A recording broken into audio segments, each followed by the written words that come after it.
Strive and Thrive is a collection of discussions featuring guests from various fields, focused on guiding entrepreneurs in creating businesses that excel in every aspect: people, planet, and profit. Throughout the series, you can join us, Romesh and Mike, as we explore relevant topics with our guests which can help businesses thrive.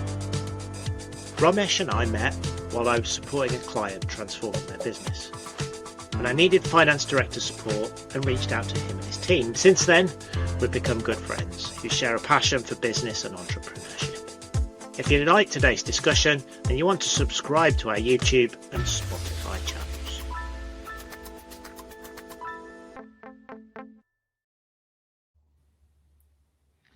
Hi everyone, and welcome to our latest episode of Strive and Thrive with Alun Tribe.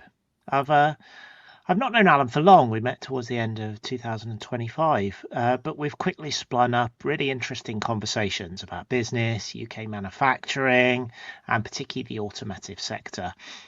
Alan is the CEO and owner of IMIG, a consultancy firm that specialises in UK manufacturing turnarounds, but in particular the UK automotive sector. So Alan, welcome to Strive and Thrive. Really great to have you on the show. Thanks for having me along. It's good to see you guys again. Brilliant. And right, can give you a little head start. Can you give a brief overview, 30 seconds, a minute, on your background and what's led you to IMIG?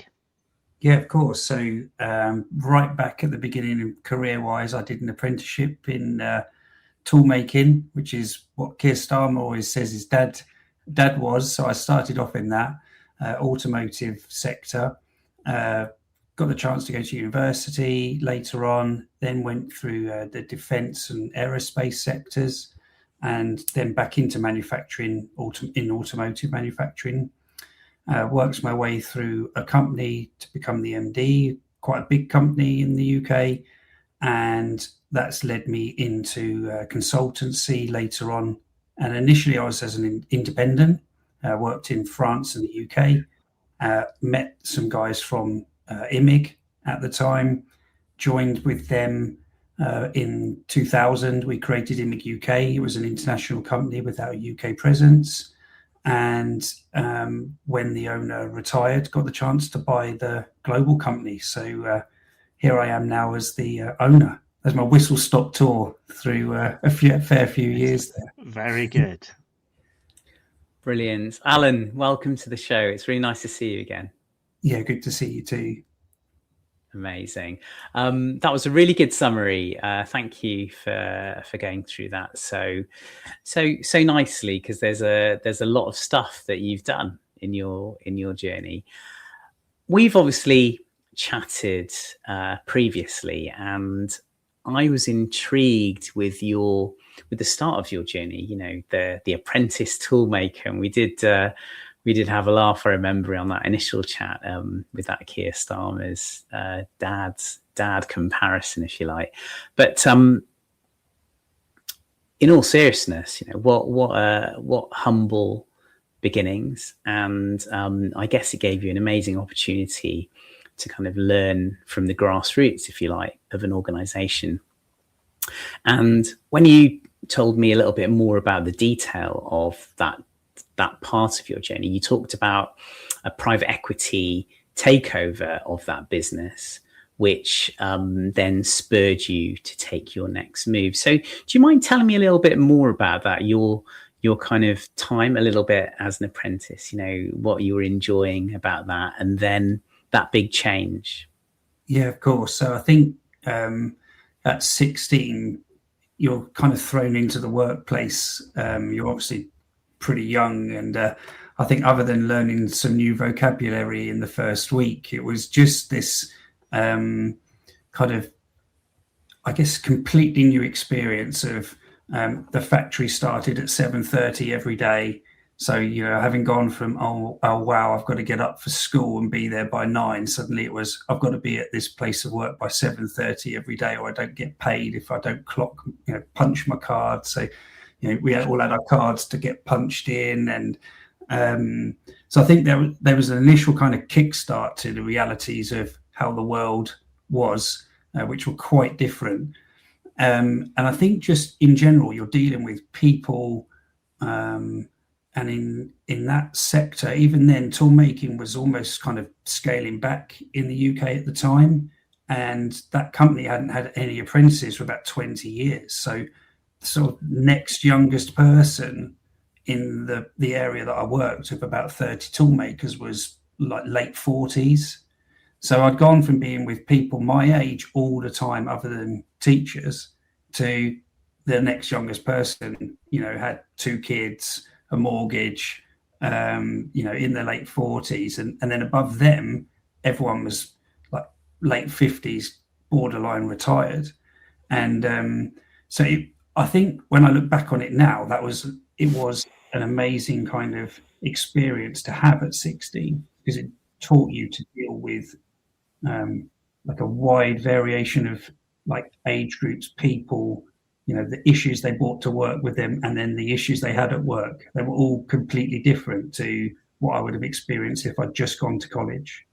But I still had the chance to go to college 1 day a week. So I didn't lose, it wasn't like that side of my friendship group, my experiences and learning was removed, but this kind of I was immersed in this new world at a really impressionable age. Probably not all of it was good, but most of it was really good. But it was really good fun. And I think there's some stuff in that you can't really put a price on. And I think it helps you be calmer as well. So when you make a mistake, I think I see it now with some, like younger people I work with in clients, or, even in our company, sometimes a small problem can feel so big for them because it's the first time they've seen it. One of the good things with being in an apprenticeship is they've all seen it so many times. So what felt like this huge failure, they would just be like, hey, it's just a piece of metal.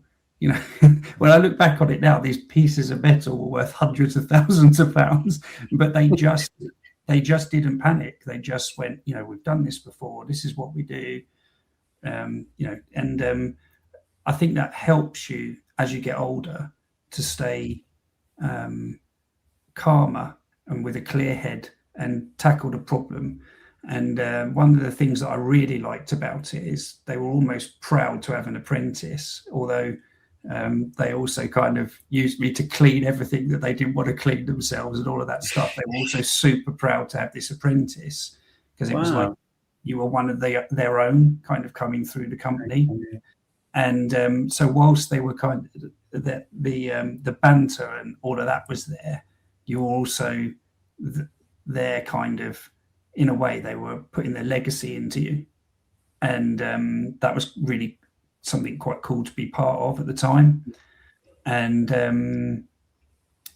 the one thing I would say though is when I did it, and that was something that came out when I was at university, is you learn a lot of stuff because it's the right way to do it, and you don't always know why. And I think that was the difference with getting the academic part of the university, was to suddenly all these things that I knew how to do, I didn't quite know why you did it that way always. Suddenly you got the academic foundation to, that's why you do it, because when you're doing that, this is what happens inside the metal, or this is what's happening to this thing.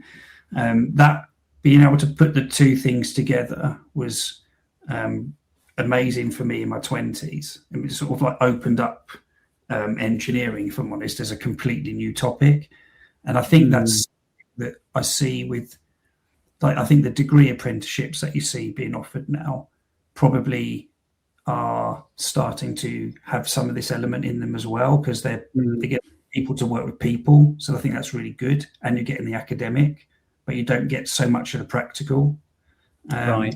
There's almost like a triangle of people, academic, and like hands-on technical that we need to find that balance of. And I think that you almost need this probably like this craft and technician apprenticeship as well as the degree apprenticeship, is it would almost be great to see how could you bring them together and give a pathway from one into the other. I think that would be quite a cool thing to see. I mean, it sounds like an amazing foundation and great start to your career. It sounds like you really loved it and got so much out of it.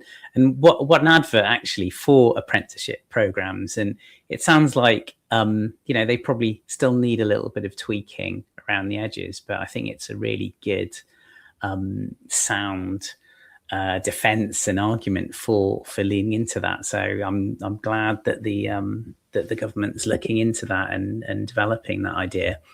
So you'd obviously had this brilliant time and experience, and then this the company got bought out. And how was that fundamental in impacting the business and your journey? Yeah, I think I actually appreciate it more now, probably because of the last kind of 4 or 5 years of my career than I did at the time. So I was very early 20s, maybe 21, and it was a German fund that bought the company. And I think initially, from talking to some people actually about it since, I think what initially happened is they looked to get some investment to go and acquire another company. And actually what happened is that the fund ended up acquiring them and the other company.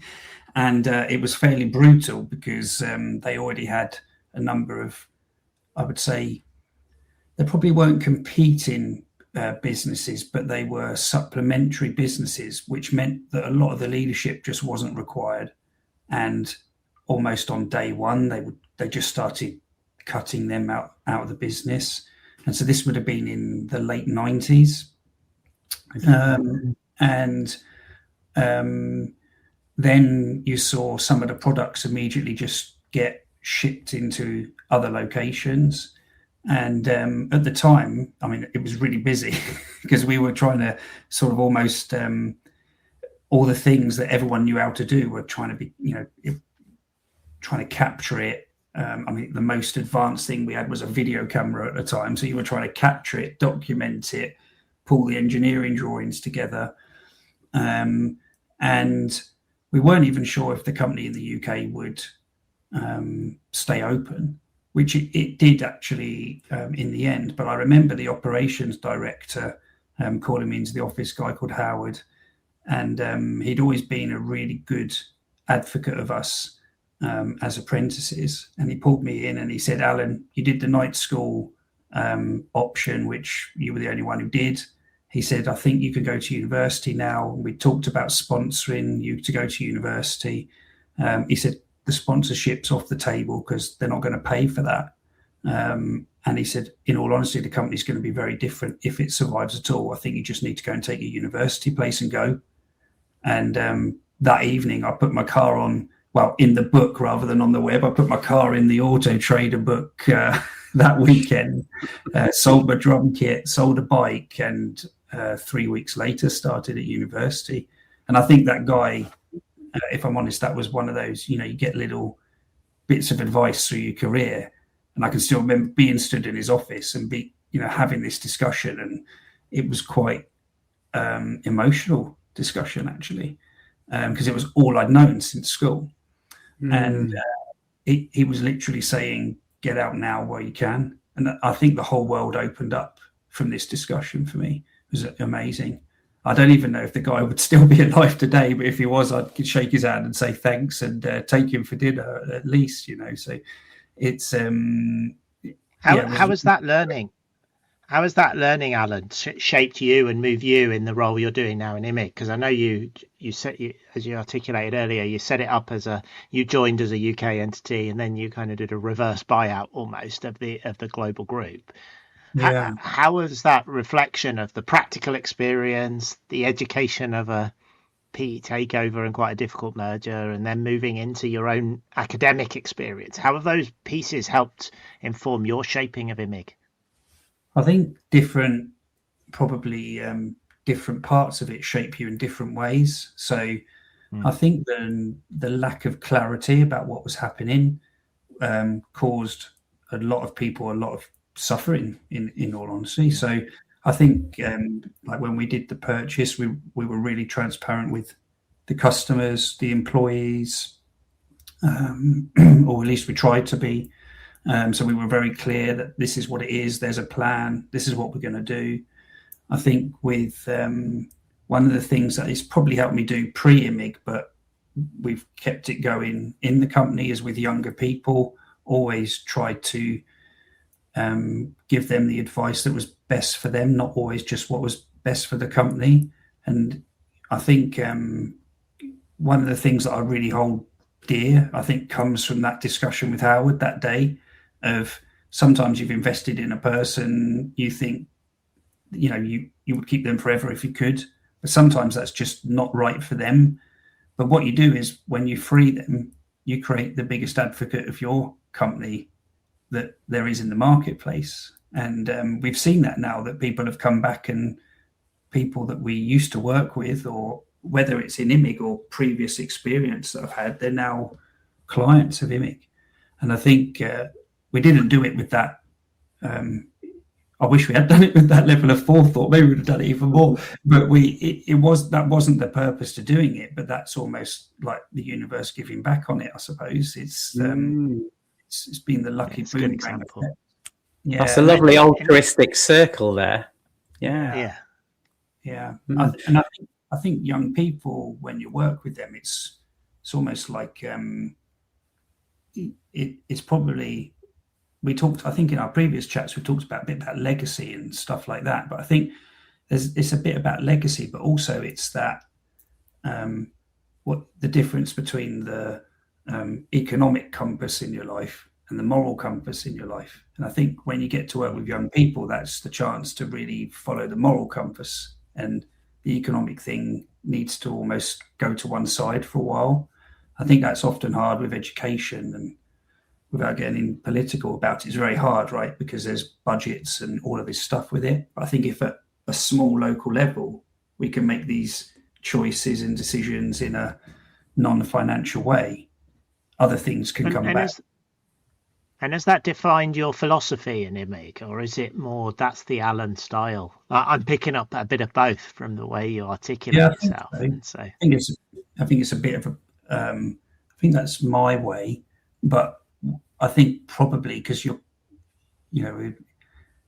we've also got that sort of opportunity as well as a responsibility as an owner.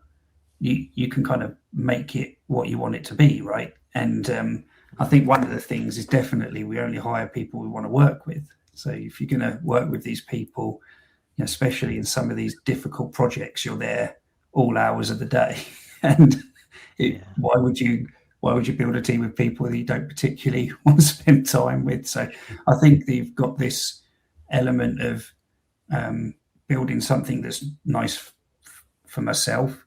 But I think if you build something that works like that and it's reciprocal, and people know you're going to do the right thing by them, then it will pay off. And I think the clients see it too. If they see a happy team, and that's always united, they're going to see a different level of service from you as well. That makes a lot of sense. It kind of creates powerful outcomes, doesn't it? When you've got a powerful team based on a strong culture, and that definitely resonates with me. Work with people you like, right? As far as you possibly can, because when you're in the trenches, it makes such a difference. Yeah. So you've really focused on kind of taking that mentorship that you had, even in that one conversation. I'm sure there was more of that with that individual, and you're kind of passing that on. And that's really, really nice to hear. Are there mentors that you currently lean on now that you're thankful to have? Definitely, and I think they're good because you also have your blind sides as well, right? So I think there's good sides to the way, that we've just discussed and the way I go about it. But the risk is a lot of it's quite emotionally based. So a lot of the way I do things is kind of based on how does it feel? What's the connection with the person? And that you can apply that to, recruitment, the sales process with clients, the delivery of a project. But if you don't have some people that are factual and economic, financially focused and stuff like that, you could end up in a right mess. So I think in general, there's a bit about within the team having people that can coach and mentor each other, so that you're covering each other's blind sides, and knowing what they are is kind of important as well. And then there's sort of like the formalized way as well. So I always used to have a cycling coach when I was young, so I was really into cycling. And I think that was another thing that started back when I was 12. So I think having someone in this role of coach and mentor is quite normal for me anyway, because normally it's your parents, and obviously they've always been there for me. I've been lucky with that as well. But I think having this external person who hasn't got any of that family baggage is really important. So do you have kind of formal coaching yourself now, or informal? Yeah, I do, and I think that's what you need. So I've got a coach, Jeff. He's brilliant. Even if he can't always talk about the complexities of what you do in your company, but he can pull you back out to the 32,000 foot view and kind of question that, certain things. If you were in another company, would that be allowed? These kind of things that we'd pull you back on. And sometimes afterwards you're just sat there going, that was so obvious. I can't believe I couldn't see it, but you just can't sometimes. So I think it's definitely important to have, I think a coach is quite good. And you need them to be quite separate from you and your business, because I think a coach needs to be able to kind of really push your buttons if they need to. And I think a mentor's is slightly different. They both have trust, but I think a mentor is someone where you perhaps almost have more similar motivational styles. So you kind of go into them for a specific type of advice, and you need to know whether that's going to work with your style. And I got that wrong a couple of times. I remember I had a mentor, great person, really, really good, but their motivational style was way more probably like command and control would be the way to explain it. And actually what that did was just put me in so much internal conflict that it was actually burning my energy mentally to do things in that way. And there was nothing wrong with doing it that way. It's very successful for some people and some organizations, but for me it doesn't work. Do you have a coach, mentor, Romesh? I don't think I've ever asked you that question. No, I don't actually. It's interesting because I kind of feel in my role supporting clients, obviously from the financial perspective, I feel I kind of have a little bit of that in what I do, and I think that's really important as an external advisor to have that side. But yeah, I don't have one specifically. I have some very good coaches in my network that I'm quite close to. There's one who will be appearing on a future episode quite soon, actually, and a certain Alan Evans, Mike, that you've met and will be chatting with. Yeah. So I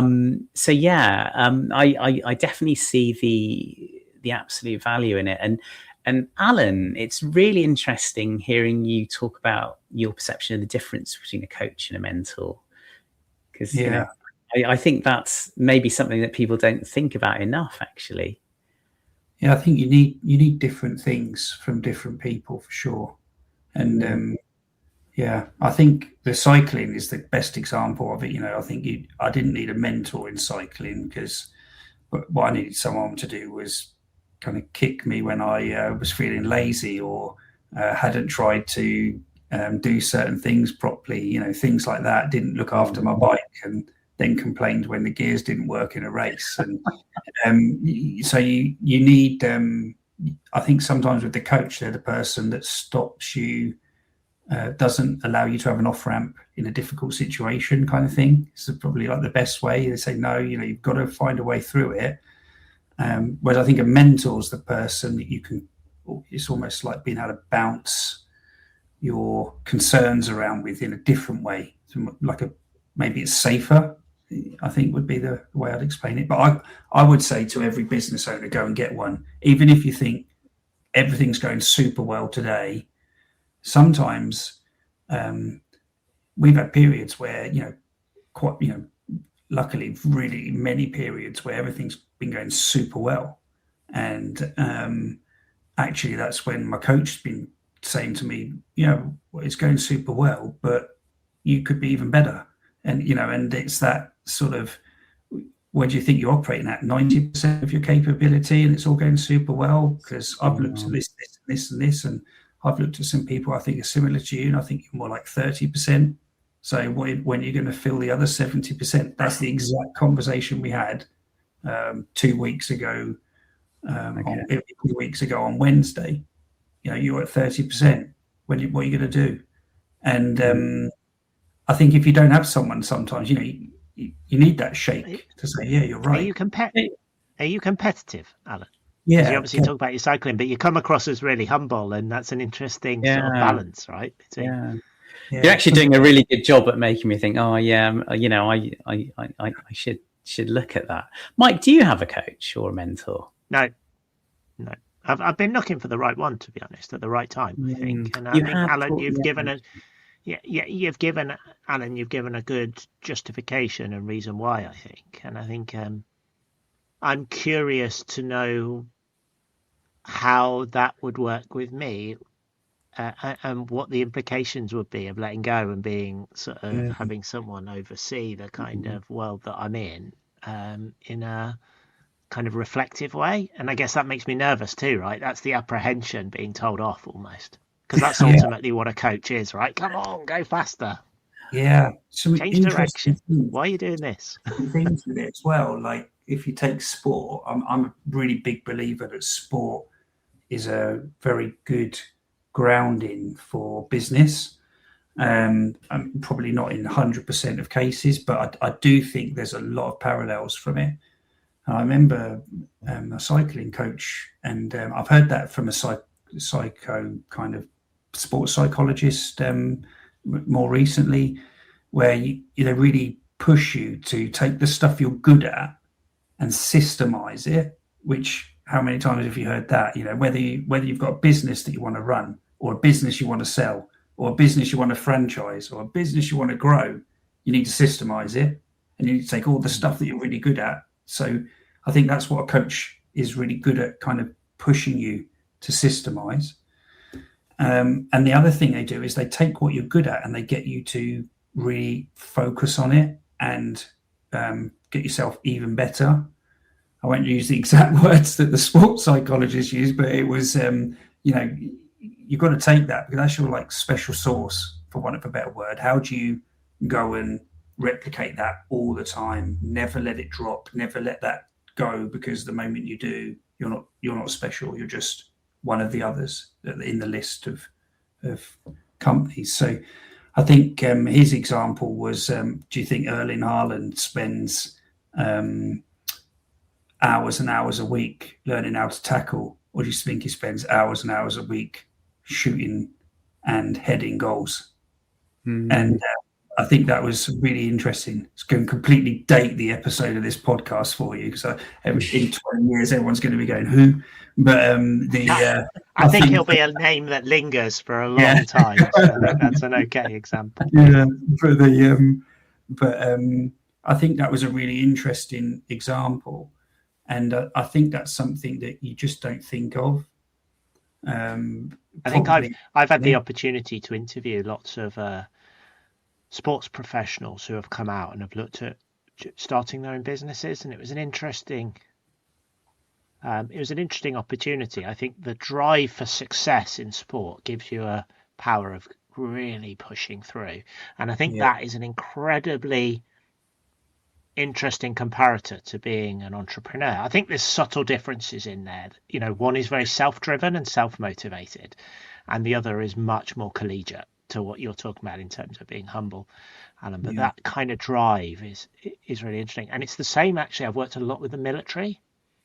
And it's the same kind of experience of working with the military. I find they're very, very natural, I think, at becoming could become natural entrepreneurs, sports people, military. I think just with some of the help around perhaps the skills that, because they don't think they can do it, more than actually the innate learning and behavior that they get from that kind of experience. Yeah, I think there's a lot of natural entrepreneurs, and I guess the UK's quite lucky to have had a number of them, very famous ones, in its history. And I think that you remember the successful ones, though, right? You don't really remember the ones that had great ideas. We remember a few of the ones that had great ideas that failed, but in general, you remember the ones that have been really, really successful. And if you look at the ones in the world today, and a lot of them are American billionaires, they what they've managed to do is systemize. So it's not just that they've had this amazing idea, it's that they've honed it to a level and systemized it to a level where they can make money out of it. And I think that's part of the problem, is a lot of entrepreneurs don't take that second step. And I think you see it in the statistics of most businesses, and most startups don't get past year 2 or 3, right? And I think that's kind of it's a huge failure rate. I think it's in the UK it's around 60 to 70% in the first 3 to 5 years. It's huge. Can I ask, how would you define systemize? I think it's at that point where the business founder, there's a level of it that's documented. I guess it's, there is a documentation system. There is tools have been put in place that allow people to follow them, and not necessarily complicated ones, just there are rules. There's a way of working that can be communicated. I think that's what it means to me. And I think that, that's the bit that I think just doesn't get done. And it's too reliant on the individual, and the day they step back, or the day they're sick, or they go, the other challenge with entrepreneurs, they often find the next new shiny thing, and off they go, and everyone's left behind. It doesn't work, right? And I think that's the gap. This is really interesting to me, because on this talk that, or this discussion, Mike and I both said we don't have coaches or mentors per se, although I think that Mike's gonna deny this now, but I would say we potentially slightly coach, mentor each other, because whilst working together on this podcast, we've gotten to know each other a lot more, and we've learned more about each other's businesses and how we do things. And I think because we both want each other to succeed, we've kind of put in, different ideas and thoughts as to how the other might do better. And, in the nicest, in positive way. So certainly I hesitate to say this, but yeah, having Mike kind of gently challenge me at times, I think I found really beneficial. So that is very much to your point. And just to kind of add as well, on the military, Mike, which you mentioned, and the sporting analogy, which you brought in, Alan, it structures it's discipline as well, isn't it? It's focus. These professions require a huge amount of focus, and I think that's a key ingredient. Yeah, and standards. I think setting clear standards is sometimes we hard. talk a lot in this. We talk a lot over the last year and a half, and I wrote in 2025 particularly, it was a big topic of most of our discussions, was resilience. Yeah. And I think that rolls into the two personas perfectly that we've just talked about. And I'd say the resilience that stands up true is entrepreneurs or founders like yourself, or individuals who can work through some of the challenges, because we talk about how running a business is like a roller coaster ride. You have a good period and you don't celebrate it, and you have a bad period and you beat yourself up. And it's about how you navigate that. And to your point, Alan, the coaches, the the people like Romesh giving me advice, the people I talk to on this giving advice, it's amazing how that really does help you reflect on where you are as a business and what you might need to consider. Definitely. I think if anyone, any listeners have got kind of ideas or things like that, I'm a big believer in, once you start applying energy into something, without getting like spiritual about it, I think if you put energy into something, it often opens up pathways and something comes back. And whether that's just like playing the yellow car game with your kids in the car and suddenly that's all you can see everywhere, or because you've become open. But I think the coaching thing is a perfect example for me of that. So I had a discussion with someone, maybe I should look at that, because I always used to have it for cycling, don't have it now. I've seen a few people are doing it, maybe I should do it. Went to France to visit family. One of my French friends is a lawyer. It was Christmas maybe 4 years ago. He said, I just got myself a coach because he's trying to really get his chambers to grow. His first time he's employing other lawyers. He was really stressed about it all. And he was just so happy he had one. So it happened there. It happened, but the week before it happened there. On the flight back home, I'm on LinkedIn and I was just like looking through, saw a few on there, didn't think any more of it. On the Monday, I was at a client. We just sat down in a bit of a breakout area after the first meeting. My phone rang. I just picked it up, didn't even look. And it was a coach cold calling, probably because they'd seen me on LinkedIn, right? But because of all this discussion that happened, I said, yeah, let's have a proper meeting. When I met him, gone like a house on fire, and Jeff's been coaching me for 4 years ever since. And I think this whole point of, once you have some ideas, things down to you to put the energy in. And if you put some energy in, it doesn't need to be that much, something will happen. I think it's a little bit deeper for me in terms of your approach though, Alan. I think you're very empathetic. You listen and you're taking it on board. I think it's not just about full speed energy. It's about action with kind of the ability to reflect and learn. Because your point around, you'd want to try something and go for it and it will happen. I'm not sure that'll happen. You'll get some feedback. You'll get feedback, and the feedback is what you build, isn't it? That's the magic in this sort of conversation. It's the fact that, and I think you've come across really well in the first part of this session, that's 40 minutes. And what tells me is that it's the empathetic way of thinking about your team, how you engage with, why you're doing things, the coaching need. It's that drives it, I think. There's a lot of self-reflection and self-awareness there, isn't there? And that links in nicely to a podcast we did recently, a fantastic chap called John Dyack, who talked to us in depth about self-awareness and how the best founders, CEOs, entrepreneurs are self-aware and will seek help in areas where they need that improvement, or they will think more deeply about things as things progress. So I would absolutely agree with Mike. But fascinating as this has been, can we move on to another topic which I found fascinating about you, Alan, and that's the fact that you ended up buying a global business. Which I think is a pretty good story.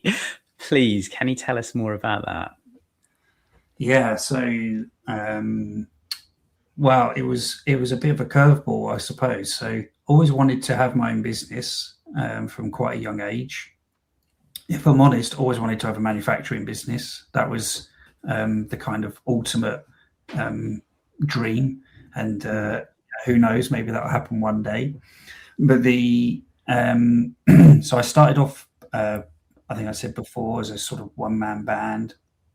Had a couple of really big projects, covered best part of 2.5, 3 years, and got to the point where on some of those projects I could see that there were opportunities. I could have brought in some other experts, but because I didn't have them yet, probably didn't have the cash security yet, they would end up going to agencies and other places to pull them in. But often I felt like they just got someone who was kind of good enough to tick the box of filling a role.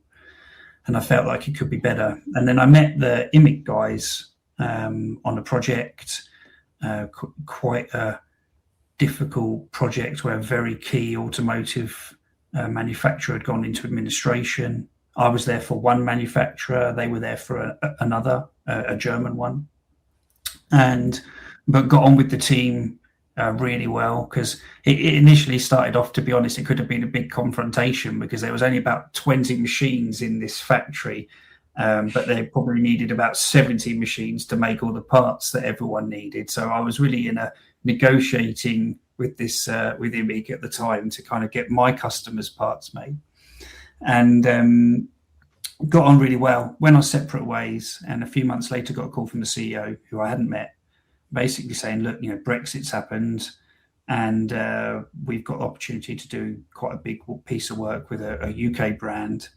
but we probably would be better if we had a UK presence. Would you be interested in joining the company?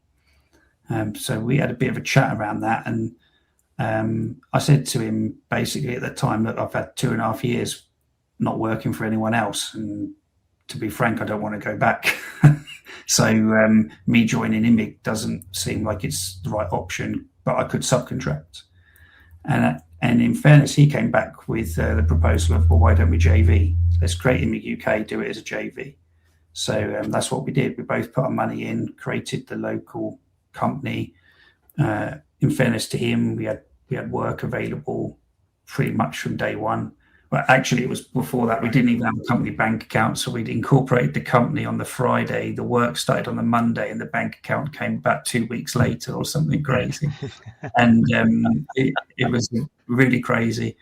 And but it started off well, and we'd go into that in a bit. But I remember the company was like 2 months old, and the lockdowns hit. It was almost like the worst possible time to try and launch a business. But and then after a couple of years, he was in his 60s, German guy, Matthias, and they in Germany, the banks are a bit more restrictive on lending once the main or the principal of a company reaches like over the age of 60. So, which is going to be interesting with the aging dynamics of the world, right? So they might need to revisit that policy. But luckily for me, they haven't yet. And so he called a meeting in the December time with myself and the guy who headed up the German office, a guy called Christian. We thought it was just going to be like a Christmas meal and a thanks for a good year kind of chat. And he dropped the bombshell of, well, the banks are like this, and I've been doing it for a really long time. 26 years, I think at the time, 24 years, it was 24.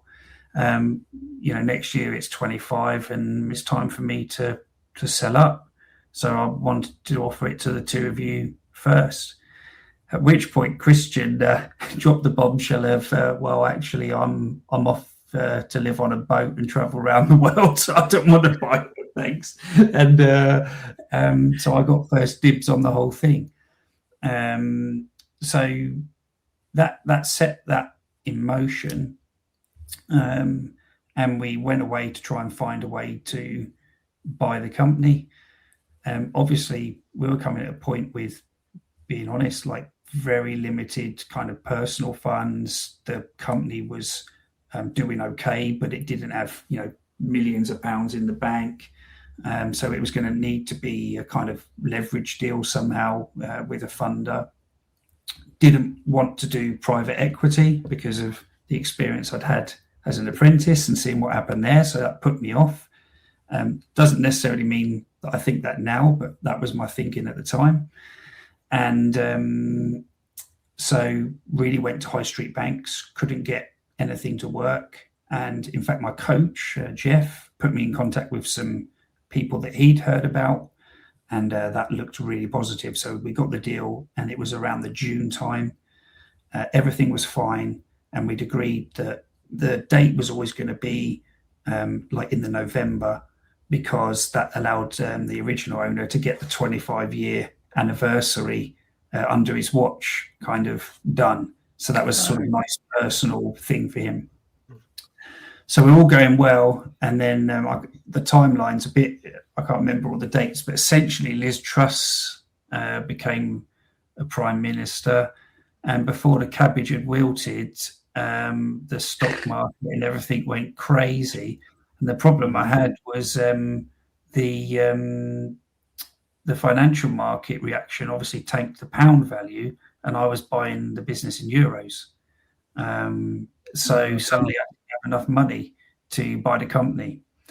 So literally the whole thing got called off because it needed certain things to happen through the German legal system at the time, with all the people involved.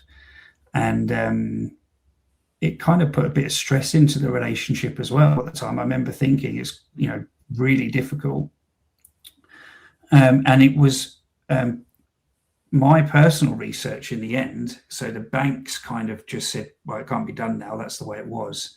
And luckily for me, the British Business Bank released a new kind of funding approach for business acquisition. And it was available through the high street bank that we banked with. I think I might have said this to you before, Mike. What surprised me was I was calling them to tell them about the deal that the British Business Bank had. Yet on the British Business Bank website was my bank's logo in massive, huge title saying like, this is where you should go to get this product. And the bank didn't even have a clue they existed. And so we kind of, that kicked off a whole load of investigation of how they could get it done. And I always remember that the previous owner had given me basically 2 weeks, or he was going to go to market with a PE fund that had shown some interest. And I think on the Wednesday of the second week, we sat down in Costa Coffee and with the banking documents, and we were signing them as we were downloading them, with a DocuSign or whatever, and getting this thing signed off in a Costa because I was working at a client away from home to get the company through. And we literally got the loan money through, and we got it pushed pretty much that day to get it done, so we didn't get any problems again. And we bought the company. So it was what started off as a kind of really exciting journey became a absolute kind of blind panic. What are we going to do? The family was pretty angry at me because the whole summer holiday I spent camped in a bedroom upstairs, just looking for loans all the time. And every time my phone rang, that we were at, whatever amusement park that day or wherever we were, and I spent the whole time on my phone instead of watching them try not to be sick on a fairground ride. And that whole summer just passed by. But yeah. You must be really grateful to the British Bank for coming up with the goods. Yeah, I think I've got a sort of mixed. I think obviously the outcome's really, really good, but the journey was really bad. And I think one of the things that I found frustrating at the time was whether you were pro-Brexit and, Remain, whatever you've thought about, one of the big things that was articulated all the time was, the UK is going to be flexible, the UK is going to have control, we're going to do all of this. And I was sat there going, there's a German company with offices, it owns companies in the UK, Japan, China, and America. And I've got the chance for the UK company to buy all those locations, including Germany, which must, it should have been exactly what the people that, had marketed Brexit to us wanted to happen. I couldn't get anyone to help. I talked to the local MPs. They didn't have a clue what I was talking about. No one would kind of get on board. And yet now it's done, and I do have conversations with this type of person, and they're like, oh, that's brilliant. That's exactly the sort of story we want. I was like, yeah, but you weren't interested in helping make the story. How did you make it happen then, Alan? I think when you get into these,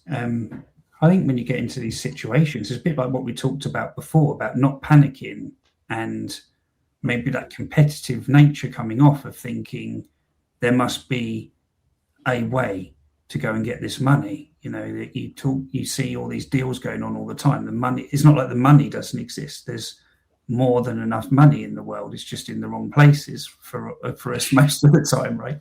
So it's I think just almost being belligerent with it. Like every type of loan that was available in the market, I went and looked at it, and obviously there's always some kind of catch.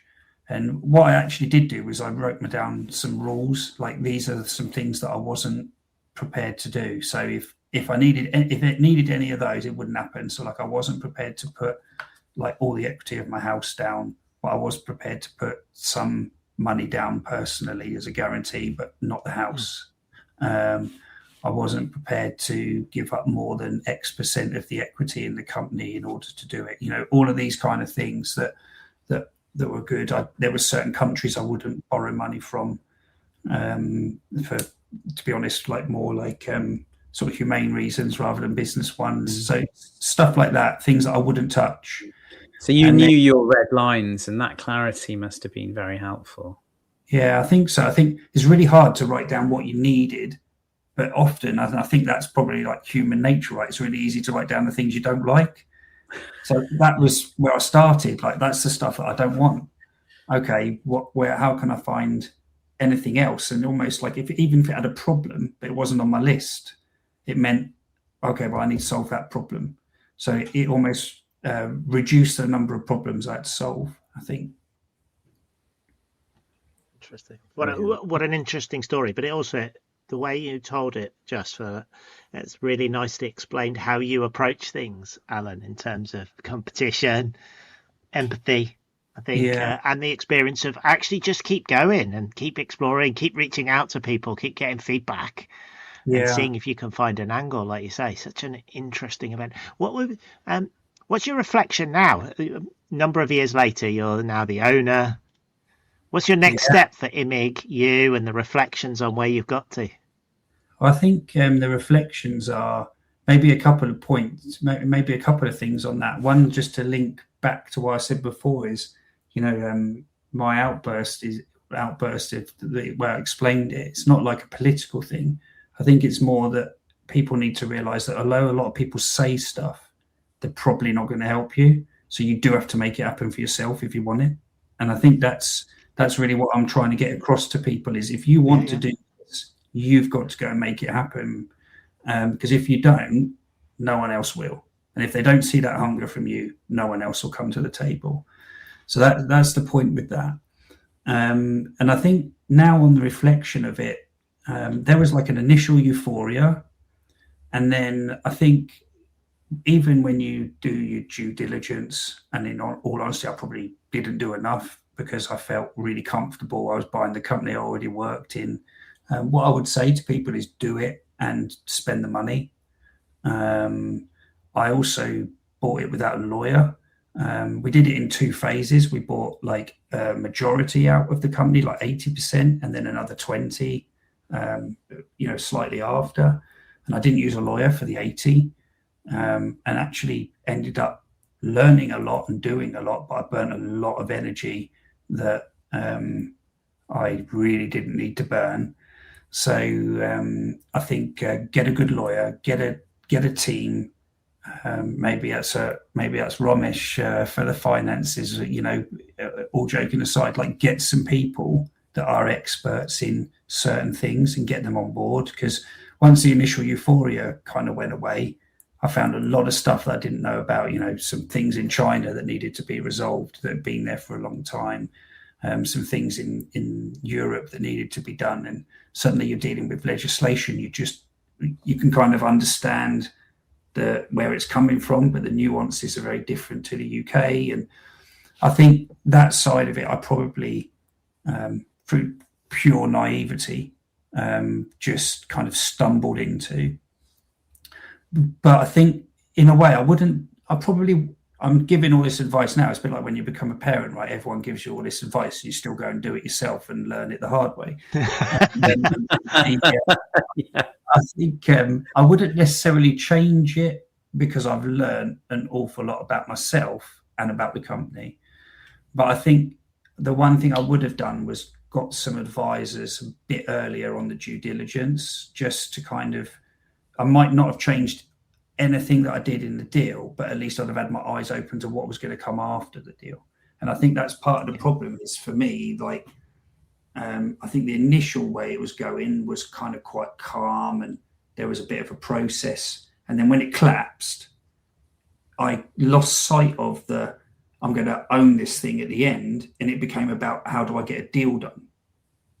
And which is unusual for me. Often I'm a long game person, in all honesty, but I get completely transfixed on the gateway I had to get through. And so I actually put myself in an unusual position like that mentally. Probably is what needed to be done. Otherwise it wouldn't have happened. But it meant I lost the longer view. And the flip side of that is now, everything that we've done since has just been like this big crazy journey full of highs and lows. But, the good side of, rebranding and getting to put your own kind of stuff together and building a culture that you like in the company. And there were people in different countries that didn't want to work the way we do. And someone told me right at the beginning, that's why I say that my experience with the German PE firm I would have different view on it now. The advice I got from some people that I can really trust was you've got your own brand. It's not an enormous company, but it's big enough, but you don't want to do this piecemeal. Like if you're going to cut people out that don't fit, you've got to do it once.